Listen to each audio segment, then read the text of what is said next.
Good morning students. आज हम पढ़ते हैं बीकॉम थर्ड सेम का जो हमारा सब्जेक्ट है वो है हमारा company law. And company law में हमारा आज एक मोस्ट और इम्पॉर्टेंट जो टॉपिक स्टार्ट हुआ है वो है हमारा बंधक। साथ ही आप लोगों को बता दें कि इससे पहले वाली वीडियो में हमने आपको कई टॉपिक मोस्ट कंप्लीट करा दिए हैं, तो आप लोग पिछली वीडियो देखते जाएं और अपने नोट्स तैयार करते जाएं, जिससे आपको परीक्षा के समय में किसी भी प्रकार की कोई भी दिक्कत नहीं आएगी। आज की वीडियो में हम पढ़ेंगे सबसे पहले बंधक से आशय। बंधक क्या होता है? देखो, बंधक एक प्रकार का प्रपत्र होता है जिसके द्वारा हम अचल संपत्तियों का हस्तांतरण करते हैं। इसकी डेफिनेशन हम किस तरीके से पढ़ेंगे? बंधन एक ऐसा व्यवहार है जिसके द्वारा किसी धन के शोधन के लिए किसी अचल संपत्ति की प्रतिभूतियाँ प्रदान की जाती हैं। कैसी संपत्तियाँ? अचल संपत्तियाँ। अचल संपत्तियों की प्रतिभूतियाँ प्रदान की जाती हैं।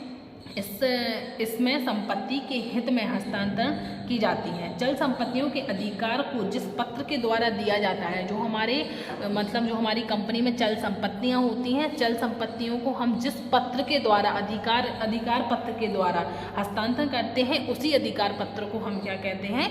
बंधक कहते हैं। तो सीधी सी बात है कि बंधक एक प्रकार का पत्र होता है जिसके द्वारा अचल संपत्तियों के अधिकार को हस्तांतरण किया जाता है, उसको हम क्या कहते हैं? बंधक कहते हैं। फिर है हमारा प्रभार। प्रभार क्या होता है? देखो, प्रभार का मतलब तो जैसे उसके नाम से ही स्पष्ट हो रहा है कि प्रभार क्या होता है।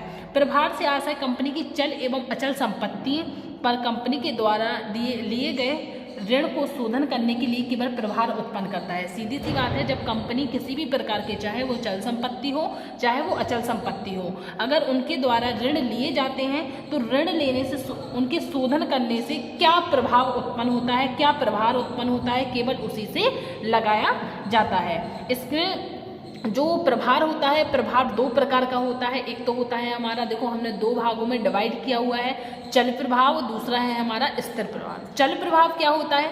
चल प्रभाव तो जैसे नाम से ही स्पष्ट हो रहा है, जिसका समय समय पर परिवर्तन हो जाए, समय के अकॉर्डिंग परिवर्तित हो जाए, तो उसको अपन चल प्रभार कहेंगे। जैसे चल प्रभार का अर्थ एक ऐसे प्रभार से है जिसके अंतर्गत कंपनी की संपत्ति पर कंपनी द्वारा लिए गए ऋण का शोधन करने के लिए प्रभार उत्पन्न होता है, किंतु कंपनी अपनी किसी भी संपत्ति को व्यवहार के साधारण कार्यों में उस समय तक प्रयोग करने की अधिकारी नहीं है जब तक प्रभार उत्पन्न करने वाले प्रपत्र में लिखित घटना घटित ना हो। सीधी सी बात है कि एक ऐसा प्रपत्र होता है जो हमारी कंपनी के अंतर्गत सारी जो संपत्तियां होती हैं, कंपनी के द्वारा ऋण का शोधन करता है और समय समय पर अपने परिवर्तित भी करता है, उसको अपन क्या कहते हैं? चल प्रभार। दूसरा है हमारा स्थिर प्रभार। स्थिर प्रभार हमारा क्या होता है? स्थिर प्रभार वह प्रभार है जो किसी निश्चित यानी मतलब फिक्स्ड जो होता है। निश्चित यानी क्या होता है? फिक्स्ड मतलब निश्चित है कि ये होना ही होना है। फिर उसके बाद है तथा स्थिर संपत्ति पर होता है। निश्चित और स्थिर संपत्ति जो हमारी बिल्कुल कन्फर्म है कि ये संपत्ति हमारी है, ये स्थिर भी है, निश्चित भी है और फिक्स्ड भी है।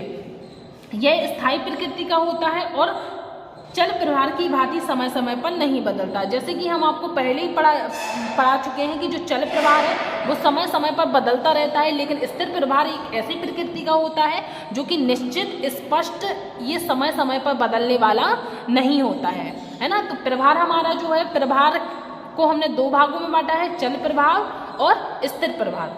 साथ ही आप लोगों को बता दें कि आप लोगों को जो day by day topics wise topics videos बनाई जा रही हैं, आप लोग अपने नोट्स तैयार करते जाएं, जिससे आपको परीक्षा के समय में किसी भी प्रकार की कोई भी दिक्कत नहीं आए, है ना। तो आप लोग अब नोट कर लें, इसके बाद हम आपको आगे पढ़ाते हैं।